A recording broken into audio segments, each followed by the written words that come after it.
Good morning student. Today I will explain chapter 4 Bahadur Aryan.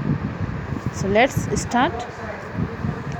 Aryan Dehradun में रहता था। उसका मकान चौथी मंजिल पे था। वह वहाँ से खड़ा होकर दूर दूर पहाड़ी को देखा करता था, जिससे उसे बहुत ही आनंद मिलता था। एक दिन क्या होता है कि आर्यन के चाचा जी जर्मनी जाते हैं और वहाँ से उसके लिए एक दूरबीन ला के देते हैं। तो जब वो दूरबीन उसे ला के देते हैं तो वह दूरबीन को देख करके ना बहुत ही खुश हो जाता है और वह अपने दोस्तों को दिखलाता है। जब भी वो अपने पढ़ाई से फ्री होता है तो वो दूरबीन से इधर उधर के नज़ारा को देखता है। एक दिन क्या होता है कि आर्यन के स्कूल की जल्दी छुट्टी हो जाती है, तो वह घर जाता है। तो घर में देखता है कि उसकी मम्मी जो है किसी रिश्तेदार से मिलने जाती है अस्पताल। तो वो सोचता है कि वो क्या करे, तो फिर वो अपनी दूरबीन को निकालता है और फिर वो इधर उधर देखने लगता है। तभी वो देखता है कि थोड़ी दूर में उसके घर के सामने थोड़ी दूर पर मतलब 2 मकान हैं जो बैंक अधिकारी के हैं। वो एक मकान जो है 1 महीने से खाली पड़ी रहती है और दूसरा मकान जो है नीले रंग की है। उसमें मतलब एक विश्वनाथ चाचा जी हैं उसके, वो वहाँ रहते थे और वो अकेले रहते थे। तो आर्यन मतलब विश्वनाथ चाचा जी का जो घर जो है नीले कलर का, उसमें मतलब बहुत सारे बाग थे, जैसे अमरूद के, आम के, फूलों के। तो वह जो आर्यन जो है वो हमेशा उसके साथ उसके घर जाया करता था, विश्वनाथ चाचा जी के घर। तो विश्वनाथ चाचा जी के साथ ना उसकी अच्छी दोस्ती हो जाती है। तो वो जाता है हमेशा। तो फिर एक दिन क्या होता है कि अचानक विश्वनाथ चाचा जी को कहीं बाहर जाना पड़ता है। तो उससे बताता है कि आर्यन मैं नहीं रहूँगा, मैं कुछ 2 दिनों के लिए बाहर जा रहा हूँ। तो वो बोलता है कि ठीक है आप जाइए।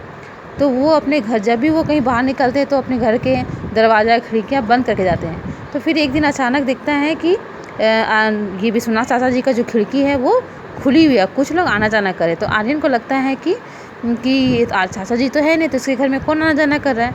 तो वो समझ जाता है कि वहाँ पे उसके घर में जो है चोर घुस गया है। वो देखता है कि एक चोर जो है कपड़े को बांध रहा है और दूसरा चोर जो है अलमारी को खोल रहा है। वो जल्दी से अपनी साइकिल को बाहर निकालता है और तुरंत ही पुलिस स्टेशन की फ़ोन बूथ की तरफ रवाना हो जाता है। जैसे ही वह फ़ोन बूथ पहुंचता है, वो वहाँ पे फ़ोन करता है पुलिस स्टेशन में कि हमारे घर के सामने में 2 मकान है, वहाँ पे चोर लोग जो है चोरी करे, अगर आप जल्दी नहीं आइएगा तो वो लोग चोरी करके चले जाएंगे। तो पुलिस इंस्पेक्टर को लगता है कि ये छोटे बच्चे की आवाज़ है, तो उसकी बातों पे विश्वास नहीं करते हैं, वो इसे इग्नोर करते हैं। लेकिन वो जो आर्यन जो है वो उसे विश्वास दिलाता है कि नहीं मैं सच बोल रहा हूँ। कुछ देर के बाद उनको पुलिस इंस्पेक्टर को विश्वास होता है कि नहीं ये बच्चा सच बोल रहा है। वो उसे वहाँ से बोल के फिर वो अपनी साइकिल को लेकर के ये विश्वनाथ चाचा के घर पहुँचता है, जहाँ देखता है वो क्या कहता है दबे पाँव जाता है और वो दरवाजे को बाहर से बंद कर देता है। जैसे ही वो बंद करता है तो जो चोर जो अंदर रहते हैं वो उसका इशारा समझ जाता है कि कोई बाहर से किसी ने उसे बंद कर दिया है।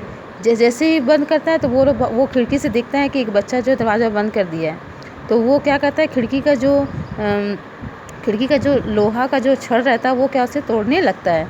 उतने में ही पुलिस आ जाती है और दरवाज़ा खोल के उन चोरों को पकड़ लेती है। पकड़ने के बाद उसे हथकड़ी लगा के उसे पुलिस ले जाती है और फिर आर्यन को इस काम के लिए उसे शाबाशी दे दी है और उसे कहती है कि आज तुम्हारी बहादुरी के कारण हमने इन चोरों को पकड़ लिया है, तुम बहुत ही बहादुर बच्चे हो। तो आर्यन क्या करता है, वो विश्वनाथ चाचा के घर से एक डायरी निकालता है, उसमें चाचा जी का नंबर रहता है। वो नंबर पे उसे डायल करके उसको बताता है कि आपके घर में ऐसी ऐसी बात हो गई है। फिर क्या होता है, शाम में उसके चाचा जी आ जाते हैं और वो फिर सारी बातें उसे बता दिया जाता है। बताने के बाद वो भी खुश होते हैं, विश्वनाथ चाचा भी खुश होते हैं और आर्यन के माता पिता भी बहुत ही खुश होते हैं और उसे भी शाबाशी देते हैं कि उन्होंने इतनी बहादुरी से उसे मतलब चोरों को पकड़वाया।